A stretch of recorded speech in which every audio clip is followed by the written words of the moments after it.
On October 6, 2017, the Trudeau government announced they were settling a 60s Scoop class action lawsuit. Here is some of the response. The lawyers are receiving $75 million for doing nothing, and we're stuck with peanuts. But I feel it's a pretty lowball offer, considering how much we've lost. It was a shock to me how they could do that. The money that's being allocated is so minuscule. It's an insult. Not part of, never enough. That's always been the theme of my life. And here's just another example. All I know is it just brought me a lot of pain. The history is not widely known.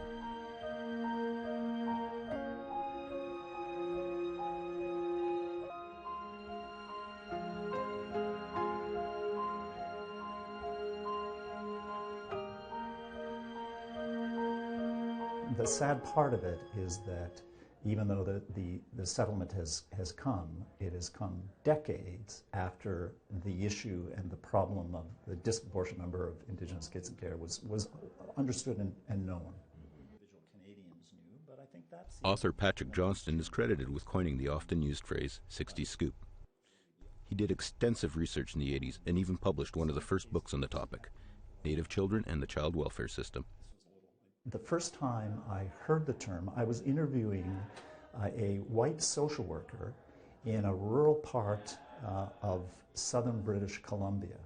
But it stuck with me, and it was such an evocative term that I used one of the chapters, I used that title, The 60s Scoop, as one of the chapters in my book. So it's not actually accurate to say that I coined the term. I just happened to borrow it from that woman who I never knew her name. She would only speak to me anonymously. We met on the side of a gravel road in the middle of nowhere in British Columbia. You've interviewed me. Yeah. He could be describing children like Raven Sinclair, who's both an academic and a survivor. We were under a lot of scrutiny, because of the racism, right? And one day my mom and my aunt went out and somebody called social services. There were no parents in the house at the time, and so we were all apprehended. Sinclair has spent her career researching the 60s Scoop, even getting a PhD in social work. She is a professor in the Faculty of Social Work at the University of Regina in Saskatoon. So how does a system meant to protect children from harm end up doing so much damage? I think one of the factors might be we have this sort of newly developed profession of social work. Most of the social workers are white, upper middle class professionals from a very, Euro-Canadian influenced worldview, encountering Indigenous populations that are not only in disarray but come from a really different sort of history and worldview. And so I think that, lots of unchecked bias running rampant, right? So boom, lots of kids in care. And I think that's why that social worker I interviewed sort of was in tears, because she understood 20 years too late. She came with a cultural bias about what the appropriate circumstances were to raise kids. It's not her fault. That's the way social workers were trained in those days. It may even still be today to some extent. Race was a concern for some agencies. For one family, the agency actually had 2 waiting lists. And they had been on the waiting list for 2 years. And then they finally approached the social worker and said, "We're still waiting here. Like, what's happening?" And the social worker said, "Oh, did I not tell you about the 2 lists? We put you on the list for a Caucasian child, but if we would have put you on the list for a Native child, we could have you set up by tomorrow." Leona Huntinghawk spent 16 years in the field as a social worker before she completed a master's thesis researching the parents of Scoop survivors. I just thought there was a gap. I thought, well, maybe we should talk to the parents too. There was some change by the 80s.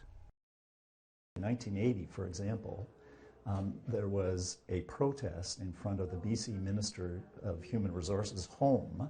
Her name was Grace McCarthy. There were 1,000 people, mostly Indigenous, led by a chief from the Splatson First Nation, Wayne Christian, who were protesting the highly disproportionate number of Indigenous kids that were in the care of the child welfare authorities. It's not known how many children were caught up in the scoop. APTN Investigates contacted every province to ask, but no statistics were offered. Estimates range from 20,000 to 200,000.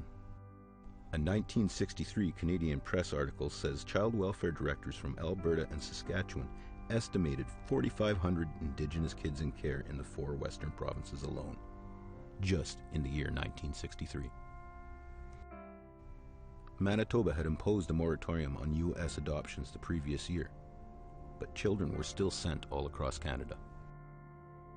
A 1982 Winnipeg Free Press expose found some parents paid up to $4,000 for a child. My adoptive parents said that they paid $30,000 for a little girl and my brothers are freebies. Many provinces aggressively advertised and campaigned to place Indigenous children into homes, sometimes in the United States and further away. Marlene Orgeron was scooped from Manitoba and sent to the southeast United States. I was adopted to Louisiana along with my 2 brothers. Many provinces used the media to advertise their search for adoptive parents. Saskatchewan launched a program called AIM, Adopt Indian and Métis.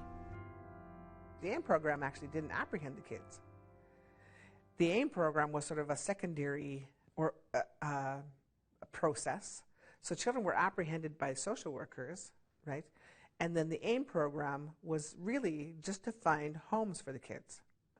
The other thing about AIM that people don't know is that they tried to involve First Nation communities. But, you know, I think circumstances are something else that come into play here, is that our communities were also, you know, relatively new to the whole child welfare area, you know, dealing with all of the social fallout from the residential schools. Adoption at the time was a way of giving kids permanency, because foster care is not permanent. You know, you're not really, you don't create sort of a family unit. Sinclair says the program was about giving kids who were already taken a home, but assimilation was still the goal. You know, that colonization is really about subjugating people, and there's many, you know, the residential school, if we see that as a program of subjugation, it was quite successful. And so it has left Indigenous people very, very sort of in a weakened state and very vulnerable to any other sort of state interventions. And child welfare is one of them. The tribunal acknowledges Advocates and survivors have been calling for a settlement for decades, but it wasn't until Cindy Blackstock filed a Canadian human rights complaint against the government in 2007 that new light was brought to inequities in child welfare. 4 years later, survivors in Ontario got together and filed a class action lawsuit. Chief Marcia Brown-Martel was the primary plaintiff. Justice Edward Belobaba ruled against Canada in February 2017. By October that same year, an agreement in principle was reached. At the moment, there is from up to $750 million in direct compensation to the survivors, and $50 million into the foundation, and then separate from that is $75 million in terms of legal fees. Justice Belobaba ruled that Canada failed in a duty of care to make sure Indigenous kids retained their identities. Identity and heritage is so important in coming up with who you are. And if you don't have that, part of you is missing. And part of me was missing for a really long time. My parents were very well intentioned, but they just had no information. They didn't know. That opened the door to the possibility Canada may be on the hook for millions. The settlement announced by the Trudeau government is for $750 million, but it's still an agreement in principle. A final agreement is expected in the spring. As it stands, Métis and non-status survivors are excluded, many of whom went through the exact same experience as Sinclair. Some feel it's like the Indian residential school settlement. Lawyers may walk off with the lion's share. October 6th, when Carolyn Bennett announced that agreement in principle, and and only included the First Nations and Inuit in the agreement. It was a shock to me how they could do that. I grew up in Moose Jaw, you know, walk down the streets. You're not going to see a lot of Indigenous people. So I grew up in a non-Indigenous way. I grew up in a white environment. After the break, we'll hear from a man who is afraid to stay in Trump's America. In my adoption, they swore up and down that we weren't Cree, that we weren't Native, that we had no Native blood in us. Thought I was Mexican for a long time.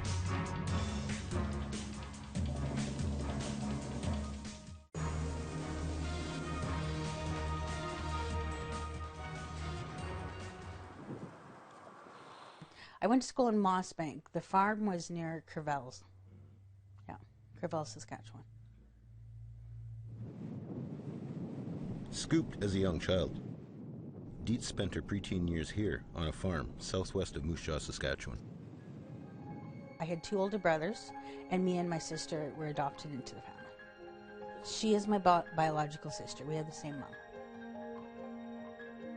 Issues and problems during the teen years was not uncommon for many Scoop survivors. Things were not always great on the farm. There was a lot of arguing, a lot of fighting, especially between my sister and my parents. It wasn't always a great environment, and we struggled to find our way through that. My sister left the home when she was 15. She was asked to leave the house. I kind of had disclosed some information of things that were going on in the house to a friend of mine's mom, and then that is what put me, I ended up going into foster care. Dietz' sister didn't return to their adoptive home, but Lori thought she might be going back. That is, until her social worker showed up at school one day. He come and told me that my parents decided they didn't want me to come home again, and that I was going to become a permanent ward of the courts. So it was like getting punched in the stomach. I was kicked out when I was 17 and 7 months pregnant. For Marlene Orgeron and her brothers, it started long before then. I got the beatings, I got the abuse, I got the hatred, just like they did. Like Dietz, Mark Head was scooped up and adopted with his siblings in the 60s. Almost as soon as they got there, the older brothers, my older brothers, it didn't gel. They didn't get along with the Nelsons. There was a lot of violence between them, and they were placed in the foster care like almost immediately. By the end of the summer, I didn't have any brothers anymore. But the scoop took them to the United States. I remember arriving in Minneapolis. They took us straight to the immigration office, Social Security Administration immigration office at the time, and that's where my memory ends of that day. I was still young, and I guess I fell asleep, and the next thing I knew, I wake up and we're in the Nelsons' home. Orgeron recalls her parents telling her they paid $30,000 to adopt her. I remember, on top of being told that we were bought and paid for, we were made to cook and clean and do the housework. I remember being 5, 6, 7, 8 years old, and I thought I was an indentured servant. That's not for our welfare. There's no concrete evidence that money changed hands, but Orgeron says she remembers it well. It was even part of the abuse she suffered. And other survivors have reported cash schemes as well. Once I paid my dues, that I was going to be able to be free. Mark moved around the U.S. with his adoptive family. They lived in Minnesota, Iowa, Arizona, and finally settled in Texas. Head calls Encino, Texas home. But he has been in Canada for the last 6 months. I thought I was safe living as isolated as I was in a 40,000-acre ranch with a 12-foot high fence and a security gate, but even then, the Border Patrol is still there. It just takes one slip up answering a question wrong with the Border Patrol, and bam, they got you. It's a real concern. Despite being adopted by a U.S. family and therefore being a naturalized citizen, he has no other papers to prove it. The Nelsons are on my birth certificate as being my biological parents. Apparently that isn't enough. To make matters more stressful, he couldn't even go to the grocery store without encountering the Border Patrol. There's two to the west of us, two to the east of us here, one further south, another further southwest, and another to the north. So, I mean, it's quite literally surrounded. Head says he used to be paid straight wages until the Trump administration border crackdown. He says that because he has no paperwork, he would need to work under the table now. And that is a compromise he's not willing to make. Seeing people being deported that I've known for, some of them 10 years, some of them longer, being deported under the Trump administration's new policies of immigration. And I felt that if I was going to get caught up in one of those raids, I would never ever be able to get back into the States. Head won't qualify for the federal settlement. And neither will Dietz. Dietz is not a status Indian, but she's holding out hope. I believe that the only reason that my mom doesn't have her status is because her dad's name was not on her birth certificate. So, there may be a chance, yes. A new bill may restore her mother's status, and thereby hers. Well, what it will mean mostly is it's removing, as far as we know, all the known female sex discrimination in the Indian Act, and it's backdating it to include people that were cut off because of the date of 1951. According to the few details of the agreement in principle that were released, a survivor must be a status Indian or eligible for status to be included. So it would seem the government is hinging a settlement for loss of identity on a claimant's identity. However, for many Indigenous people, their identity was not so cut and dried. Thought I was Mexican for a long time. When the regime change took place, from president to president, I really started checking myself. Did I want to speak so much Spanish fluently in public? And, I just stopped. I stopped for a long time. I actually identified as Métis before I identified as Cree because I thought that I was Métis. I had $300. I got a one-way bus ticket for the Greyhound for my daughter and myself, and came to Canada. My journey began to, reclaim myself. They all have since embraced their Indigenous heritage. Head said he didn't realize he was Indigenous until he joined the Army. But it would still be many years before he found his Cree roots. Symbolic to come back here and to really know where I came, this is where it started. It means something to me. It really does, and I appreciated, my people sharing this knowledge with me. And so this is where we're at today. This is Fisher River. This is where it started for me.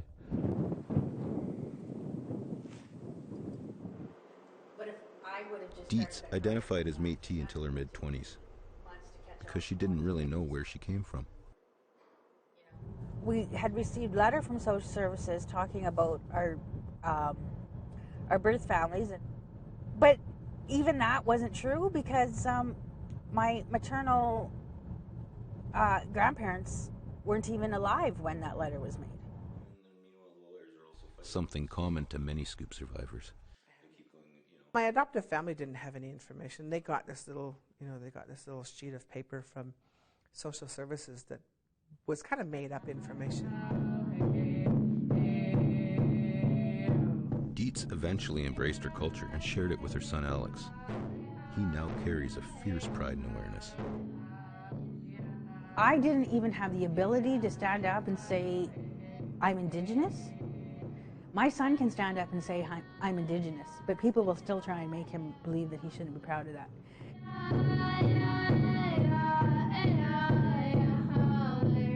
Every bit of their experience says they were Indigenous, but one isn't eligible for the settlement if they're not status.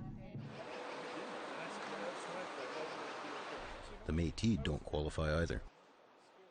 How could Carolyn Bennett, the Minister of Indigenous Affairs, leave out one of the three Aboriginal people of Canada? Robert Doucette is the former president of the Métis Nation of Saskatchewan and was also scooped in the 60s. He has launched a challenge of the Métis exclusion from the settlement with the Canadian Human Rights Tribunal. I'm ready and willing to plead my case to the Canadian Human Rights Commission and to Canadians in general about you know, it's not just the abuse that has been happening in the 60s. It goes back over 100 years and it continues today. And so if we don't, you know, if I'm not satisfied and the Canadian Human Rights Commission either A, doesn't hear my application, or B, rules against it, I do plan to file a statement of claim. I'm very critical of what's happening, and I think I have a right to be as a survivor. Colleen Cardinal is a co-founder of the National Indigenous Survivors of Child Welfare Network and feels their organization is on track to provide support and healing. They never even considered the needs of survivors and how this would impact them. They didn't put anything in place for their well-being to say, oh, this might trigger some awful feelings for people. We should set up a 1-800 number for them so they know, you know. Instead, what they've done is said, call these 4 lawyers. Lawyers don't provide crisis support. Lawyers don't provide counseling. They're about money, and that's it. It's not yet known what the final settlement will provide, but it is clear some survivors will be left out, and the lawyers will make a bundle on this. 4 law firms are designated to exclusively share the $75 million legal fee. That's $19.5 million each. This will not come out of the settlement amount, but the estimated number of claimants may be ridiculously low. The agreement in principle states that if there are more than 20,000 claimants, each will get $25,000. But $750 million is only enough for 30,000 claimants. If it's as high as 200,000 claimants, that would be just over $3,700 each. APTN Investigates contacted Minister Bennett for an interview, but instead her staff offered us an emailed statement. We're still waiting for that statement.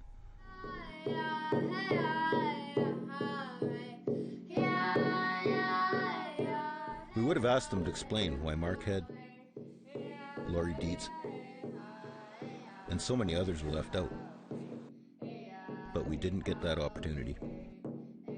And the other thing that exists today that didn't exist before is you have now the voices of Indigenous people themselves who were affected themselves by the Sixties Scoop.